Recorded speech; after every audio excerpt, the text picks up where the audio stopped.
So আমরা আজকে এই ইঞ্জিনিয়ারিং বলতে আমি সবগুলো ভার্সিটি বোঝাবো, বাট স্পেসিফিক্যালি বলতে গেলে বুয়েট। সো এই প্রিপারেশনটা আমরা কিভাবে নেব, এটার A to Z নিয়ে আমরা কথা বলবো। সো প্রথমত আমরা চলে আসি যে আমরা এই কোচিংটা কারা কারা করতে পারি।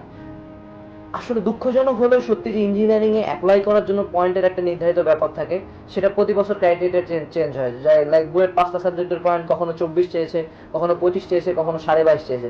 সেটা আসলে কখনোই বলা সম্ভব না যে তোমার অ্যাপ্লাই করার জন্য এই বছর কতটা চাবে, সেটা ডিপেন্ড করে ওই বছর এইচএসসি পরীক্ষা কেমন হচ্ছে। বাট একটা কমন ধারণা রাখা যাবে যে ম্যাথ, ফিজিক্স, কেমিস্ট্রিতে সাধারণত প্লাস লাগে। এমন অনেক ক্ষেত্রেও দেখা গেছে যারা প্লাস পায়নি তারাও পরীক্ষা দিয়েছে, কিন্তু আমাদের ধারণাটা থাকা উচিত যে আমাদেরকে পাস পেতে হবে। এবং তুমি আমার এর আগে অনেক কয়েকটা ভিডিও আছে, নিচে লিঙ্ক দিয়ে দিচ্ছি আমি। ভিডিওগুলোতে আমি বলেছি যে তুমি কিভাবে বুঝতে পারবে যে তুমি ইঞ্জিনিয়ারিং এর জন্য কোচিং করবা নাকি মেডিকেলের জন্য কোচিং করবা। যদি তোমার নিজের ক্রাইটেরিয়াতে মনে হয় যে তুমি ইঞ্জিনিয়ারিং কোচিং করার যোগ্য বা তুমি পারবা সেই কষ্টটা করতে, তবে তুমি সেই কোচিং এর দিকে আগাও। এখন আমরা চলে আসি ইঞ্জিনিয়ারিং কোচিং এর প্রস্তুতি। প্রথমত আমরা যে কোনো প্রস্তুতির মতো বই সিলেকশনের দিকে চলে যাব। ইঞ্জিনিয়ারিং প্রস্তুতিটা অনেক কঠিন এবং অনেক সুনির্দিষ্ট।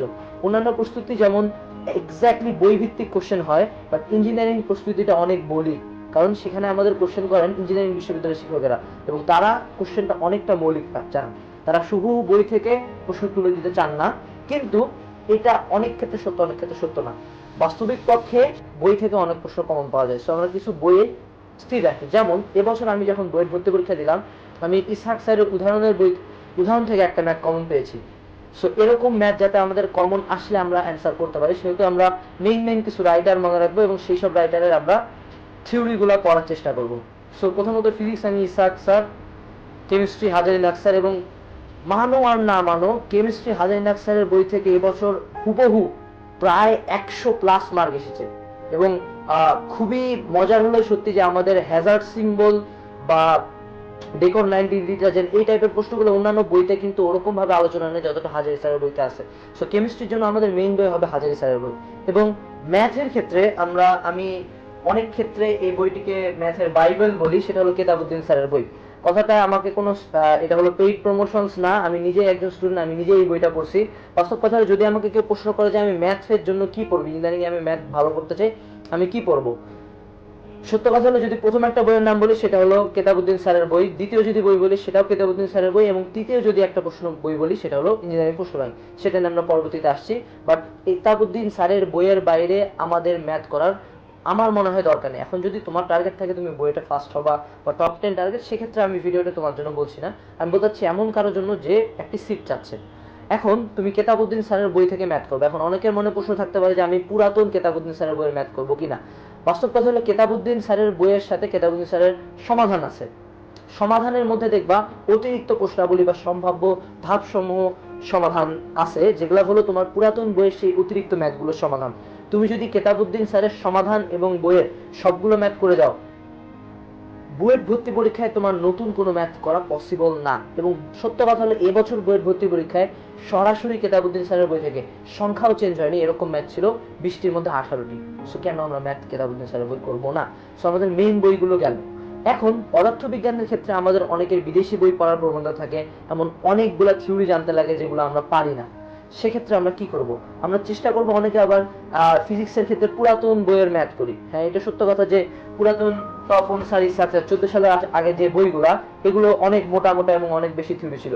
কিন্তু আসলে 3 মাসের প্রস্তুতির ক্ষেত্রে এত কিছু পড়াটা যতটা না লাভজনক ততটা ক্ষতির কারণ হয়ে দাঁড়ায়। সো আমাদের দরকার এমন একটি বই যেখান থেকে সব ম্যাথ পাবো। আমি নিজে কি করেছিলাম, আমি নিজে বাজারে যে গাণিতিক পদার্থবিজ্ঞান বইটা আছে পাঞ্জেরির, এটা কোনো পেইড প্রমোশন না, আমার নিজের মনে হয়েছে যেটা অনেকটা নির্ভুল। পাঞ্জেরির এই বইটি থেকে যতগুলো ম্যাথ আছে, যতগুলো রাইটার আছে, আমি যদি সবগুলা করতে পারি, অ্যাটলিস্ট আমি ফিজিক্সের ক্ষেত্রে প্রায় 10 থেকে 12টা ম্যাথ কমন পাবো। এবং যেহেতু তুমি ইঞ্জিনিয়ারিং পরীক্ষা দিচ্ছ, সেহেতু তোমার কমন পাওয়াটা যতটা ইম্পর্টেন্ট, ততটা ইম্পর্টেন্ট হলো টাইপটা কমন পাওয়া, যে এই থিওরিটা থেকে প্রশ্ন আসছে। কখনো এমন হবে না যে তুমি 20টা প্রশ্নই পারবা। সো আমরা কি করব, আমরা গাণিতিক পদার্থবিজ্ঞান বইটার যা যা ম্যাথ আছে ইচ এন্ড এভরি ম্যাথ করে যাব, তাহলে আমাদের মোটামুটি ফিজিক্সের ক্ষেত্রে ম্যাথের প্রস্তুতিটা সম্পন্ন হয়ে যাবে। এখন প্রশ্ন হলো যে আমি বিদেশি বই বা পুরাতন রাইটার পড়বো কিনা। প্রথমত ভাইয়া, তোমার যদি দেশি বই, যে সব ইসহাক স্যারের বই, তপন স্যারের বই বা গাণিতিক পদার্থবিজ্ঞানের সব ম্যাথ হয়ে যায়, তারপরে যদি তুমি সময় পাই তবে তুমি বিদেশি বই দেখো, সেটা তোমার জন্য অবশ্যই লাভজনক, কখনোই ক্ষতি দিচ্ছে না।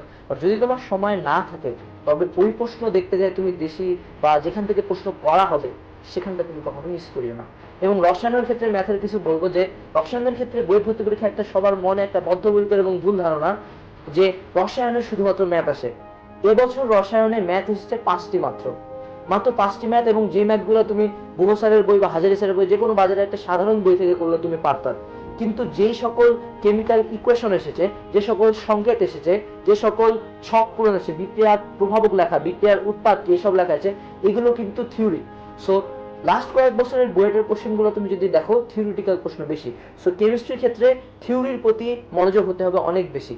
এবং রসায়ন যে কোনো একটা রাইটার, হাজারি স্যারের বই আমি পার্সোনালি সাজেস্ট করতেছি, এবং অবশ্যই সেটা নতুন বই, নতুন বইয়ের each and every equation, arsenic নিয়ে যে ছকগুলো আছে না, মানো আর না মানো, আমার সবচেয়ে খারাপ লাগছিল যখন পরীক্ষার আর্সেনিকের সে ছক আসছে হাজারি স্যারের বই থেকে, কিন্তু আমি লিখতে পারিনি। সো যে কোনো একটা বইয়ের each and every equation, each and every formula, each and every সংকেত তুমি নোট ডাউন করে পড়ে ফেলো। একটা বই পুরোপুরি পড়লে অ্যাটলিস্ট একটু কনফিডেন্ট থাকো যে তুমি 60% বা 70% জিনিস উত্তর করে আসতে পারবা। সো রসায়নের জন্য আমরা নতুন যে কোনো একটা রাইটারের থিওরিটিক্যালের প্রতি বেশি নজর দেবো। এখন ম্যাথ কি একেবারেই করতে হবে না, তুমি যেখানে কোচিং করতে যাও তোমার ম্যাথের প্রতি ফোকাসটাও থাকতে হবে। সো আমরা ম্যাথের জন্য গাণিতিক রসায়ন মেট্রো পাবলিকেশন একটা ফলো করার ট্রাই করবো, এবং এই বইটাতে যা যা রাইটার আছে সবগুলো যদি করে ফেলি, এরকম কখনোই হবে না যে আমরা একটা নতুন ম্যাথ পাচ্ছি, একদম নতুন আমরা জীবনে করিনি। কারণ কেমিস্ট্রির ক্ষেত্রে ম্যাথ অতটা প্যাঁচানো হয় না যতটা ফিজিক্স বা উচ্চতর গণিতের ক্ষেত্রে প্যাঁচানো হয়। সো রসায়নের ব্যাপারটা গেল, ম্যাথ, ফিজিক্স, কেমিস্ট্রি, এই 3টা জিনিস নিয়ে গেল। এখন